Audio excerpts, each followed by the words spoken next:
कुछ बातें हमने पिछली क्लास में कर ली हैं, उसी पार्ट को हम लोग आगे बढ़ा रहे हैं। सरदार भगत सिंह ने एक पार्टी या संस्था बनाई थी, उसका नाम था नौजवान सभा। उसका नाम था नौजवान सभा।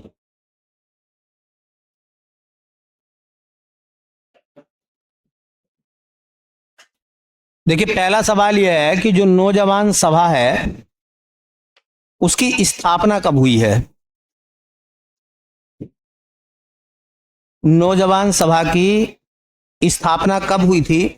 तो 1926 में लाहौर में नौजवान सभा की स्थापना 1926 में हुई थी। कहां हुई थी? तो स्थान लाहौर, और मैं पहले बता चुका हूं कि लाहौर पाकिस्तान में है, पाकिस्तान के पंजाब प्रांत में। पाकिस्तान के पंजाब प्रांत में क्या है?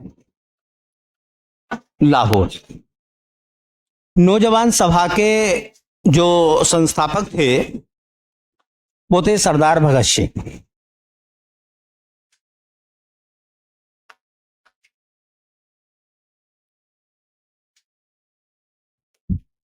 सरदार भगत सिंह।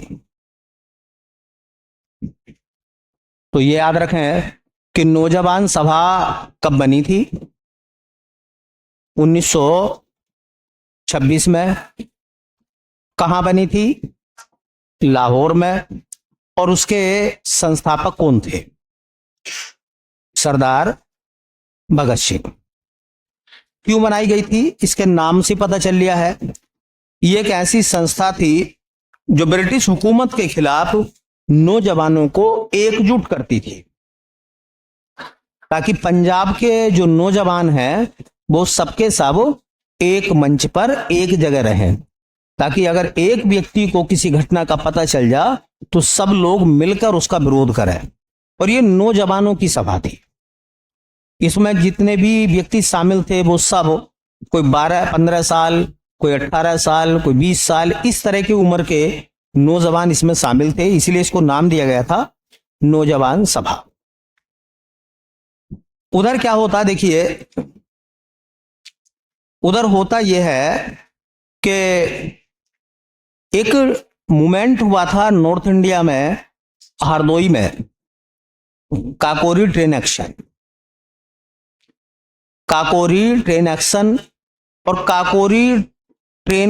काकोरी में जब ट्रेन को लूटा गया तो उस दौरान बहुत सारे बड़े और नामचीन क्रांतिकारी पकड़ लिए गए, जिसमें अशफाकुल्लाह खां, रामप्रसाद बिस्मिल, राजेंद्र लाहाड़ी, ठाकुर रोशन सिंह, सचिंद्र सान्याल, मतलब बहुत सारे बड़े क्रांतिकारी अरेस्ट कर लिए गए। बाद में मुकदमा चला, और मुकदमा चलने के बाद में जो एचआरए था, हिंदुस्तान रिपब्लिकन एसोसिएशन, उसके क्रांतिकारियों को फांसी दे दी गई, कुछ को उम्र कैद दे दी गई।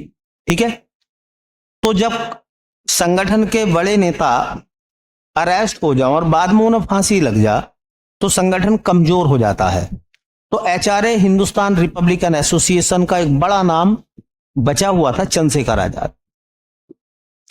चंद्रशेखर आजाद की जो पार्टी थी एचआरए, वो नॉर्थ इंडिया में काम कर रही थी, पंजाब को छोड़कर। पंजाब में नौजवान सभा काम कर रही थी।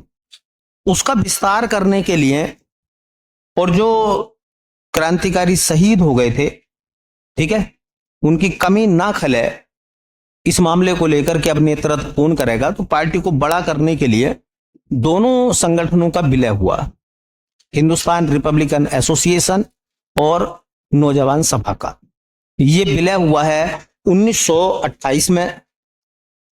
1928 में विलय होकर एक नया संगठन बना है, उसका नाम है हिंदुस्तान सोशलिस्ट रिपब्लिकन एसोसिएशन। तो एक नए संगठन का उदय हुआ, उसका नाम है हिंदुस्तान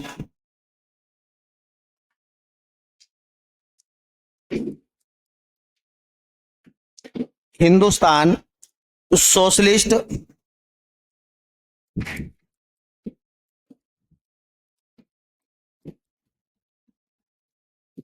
रिपब्लिकन एसोसिएशन।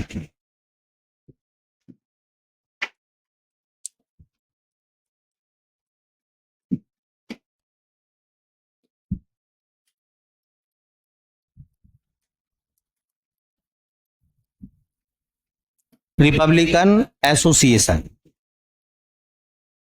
इसको शॉर्टकट में हम लोग बोलते हैं HSRA।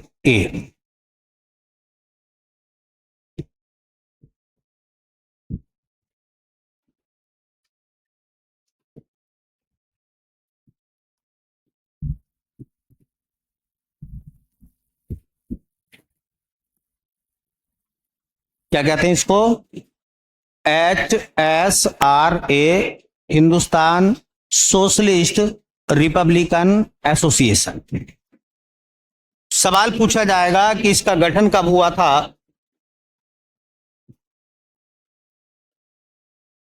तो इसका गठन हुआ था 9 सितंबर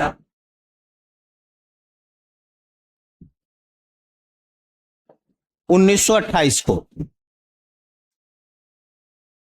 9 सितंबर 1928 को HSRA बना था।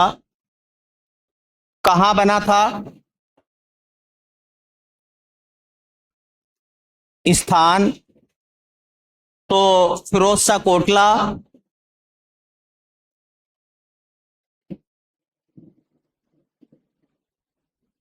फिरोज शाह कोटला, फिरोज शाह कोटला पड़ता है नई दिल्ली में। नई दिल्ली के फिरोज शाह कोटला मैदान पर ये दोनों पार्टियां एक हुई। इनमें किस किस का विलय हुआ? तो विलय दो पार्टियों का हुआ। एक तो हिंदुस्तान रिपब्लिकन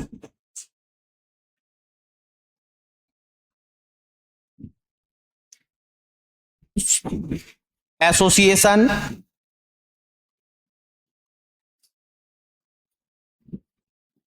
और दूसरा नौजवान सभा। नौजवान सभा। हिंदुस्तान रिपब्लिकन एसोसिएशन की तरफ से चंद्रशेखर आजाद थे।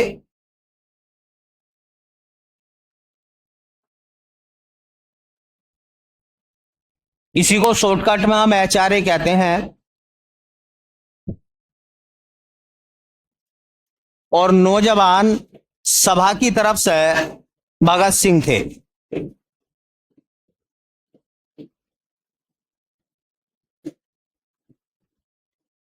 हिंदुस्तान रिपब्लिकन एसोसिएशन और नौजवान सभा, इन दोनों का विलय कहां हुआ है? फिरोज शाह कोटला मैदान कहां पड़ता है? नई दिल्ली में। और विलय कब हुआ है? 1928 में। जबकि नौजवान सभा कब बनी थी? 1926 में। और विलय के पीछे कारण क्या है? क्योंकि दोनों पार्टियों का मकसद एक ही था, और मकसद था ब्रिटिश हुकूमत के खिलाफ बगावत करना, भारत की आजादी के लिए काम करना। ये दोनों पार्टियों का मकसद था। ठीक है। इसी मकसद से कि पंजाब और जो नॉर्थ इंडिया का इलाका, जिसमें उत्तर प्रदेश है, बंगाल है, बिहार है, उड़ीसा है, ये पूरे सब HRA के अंतर्गत नौजवान काम करते थे, और पंजाब में नौजवान सभा काम कर रही थी। ठीक है। तो इस तरह से एक नया दल बना जिसको बोला गया हिंदुस्तान सोशलिस्ट रिपब्लिकन एसोसिएशन 1928 में। फिरोजशाह कोटला मैदान पर रात का समय था और दोनों क्रांतिकारी, दोनों पार्टी के मुखिया बैठे हुए थे, मशाल जल रही थी, ठीक है। और भगत सिंह की उम्र का अंदाजा आप लगा लीजिए, 1928 की बात है, 1907 में उनका जन्म हुआ था, 1907 में। अब कितने साल हो गए? 21 साल की उम्र, एक संगठन का भार कंधों पर और देश को आजाद कराने का सपना। मतलब चंद्रशेखर आजाद से उम्र में बहुत छोटे थे। चंद्रशेखर आजाद को देख के पहले तो यही लगा कि ये लड़का कहीं ऐसा ना हो बीच में विचलित हो जा, क्योंकि चंद्रशेखर आजाद ने अंग्रेजों की मार एक बार देख ली थी जब वो 15 साल की उम्र में थे और उनके 15 बैंत मारे गए थे छोटी उम्र में, चमड़ी उधड़ गई थी। तो उन्हें लगा कि यार ये कम उम्र का लड़का है ना, कहीं ऐसा ना हो कि हम इसके साथ जुड़ तो रहे हैं। बाद में पता चला कि पकड़ा गया और 4 बैंत पड़े तो सारे राज उगल दिए। क्योंकि क्रांति में यह बहुत बड़ी बात है कि अगर आप पकड़े जाएंगे तो आप शहीद क्यों ना हो जा, लेकिन बताएंगे नहीं। और तुम्हें पता है कि पुलिस ना बताने वाले को ज्यादा मारती है।